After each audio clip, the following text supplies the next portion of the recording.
Bismillahirrahmanirrahim. Assalamualaikum warahmatullahi wabarakatuh.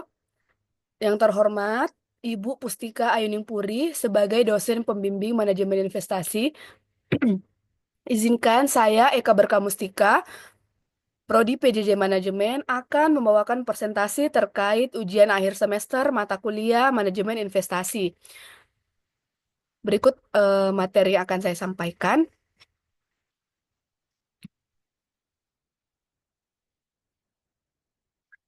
eh adalah materi yang akan saya sampaikan mengenai review jurnal. Jurnal yang berjudul Strategi Investasi untuk Partisipasi Generasi Z di Pasar Modal. Pendahuluannya, dalam era globalisasi dan perkembangan ekonomi yang pesat, generasi muda, termasuk generasi Z, memainkan peran penting dalam pasar modal. Generasi Z yang lahir antara tahun 1997 hingga tahun 2012 tumbuh di tengah pesatnya perkembangan teknologi, memberikan mereka keunggulan dalam akses informasi.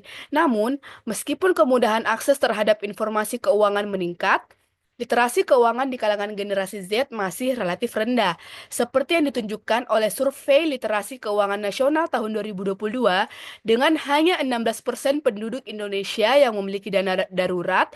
Oleh karena itu, memahami faktor-faktor yang memengaruhi keputusan investasi generasi Z menjadi penting untuk meningkatkan partisipasi yang terinformasi di pasar modal.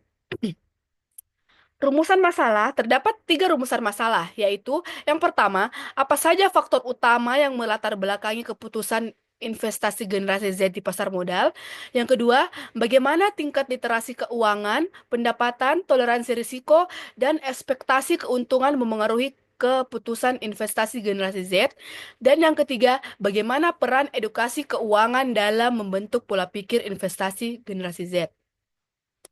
Tujuan penelitian. Tujuan utama dari penelitian ini adalah untuk mengidentifikasi faktor-faktor yang memengaruhi pengambilan keputusan investasi generasi Z dan memberikan rekomendasi praktis untuk meningkatkan literasi keuangan dan partisipasi pasar modal di kalangan generasi Z. Berikutnya ada metodologi penelitian. Metode penelitian ini menggunakan pendekatan kualitatif dengan metode fenomenologi untuk memahami pengalaman individu. Sumber data terdiri dari yang pertama ada data primer, wawancara mendalam dengan 6 informan yang merupakan mahasiswa atau alumni Universitas Mahadiyah Sidoarjo dan tergolong generasi Z. Yang kedua ada data sekunder, yaitu literatur terkait keputusan investasi, literasi keuangan, dan perilaku pasar modal. Teknik analisis data melibatkan beberapa tahapan, termasuk reduksi data, penyajian data, dan penarikan kesimpulan. Validitas data diuji melalui triangulasi sumber data.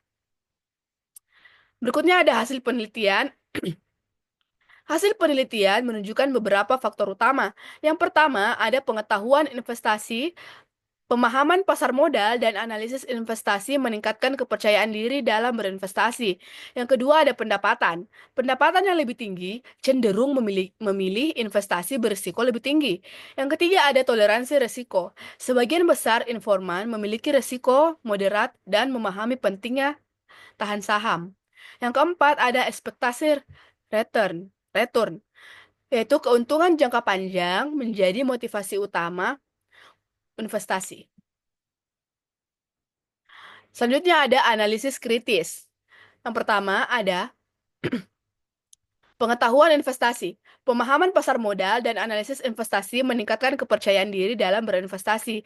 Yang kedua ada pendapatan. Pendapatan yang lebih tinggi cenderung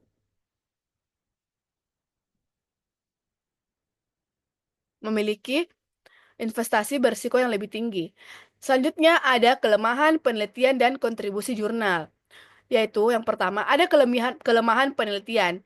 Pertama, sampel terbatas pada satu universitas. Yang kedua, potensi bias dari karakteristik homogen informan. Yang ketiga, tidak membahas faktor eksternal seperti regulasi dan media sosial. Selanjutnya ada kontribusi jurnal, memberikan wawasan tentang keputusan investasi generasi Z. Yang kedua, dapat digunakan untuk perancangan program literasi keuangan, dan yang ketiga, mendorong pengembangan strategi pemasaran investasi bagi generasi Z. Saran untuk penelitian selanjutnya. Yang pertama, memperluas cakupan responden dengan latar belakang yang lebih beragam. Yang kedua, meneliti peran media sosial dan vintage dalam keputusan investasi generasi Z. Yang ketiga, menganalisis preferensi investasi pada berbagai instrumen seperti cryptocurrency dan reksadana. Yang keempat, menggunakan pendekatan kuantitatif untuk memperkuat hasil. Dan yang kelima, studi lintas budaya untuk membandingkan tren investasi generasi Z di berbagai negara. Berikut kesimpulan yang dapat saya sampaikan, yaitu generasi Z memiliki akses luas terhadap informasi berkat teknologi digital. Namun, literasi keuangan mereka masih rendah. Faktor yang mempengaruhi keputusan investasi mereka mencakup pengetahuan pasar modal, pendapatan, toleransi risiko, dan ekspektasi return.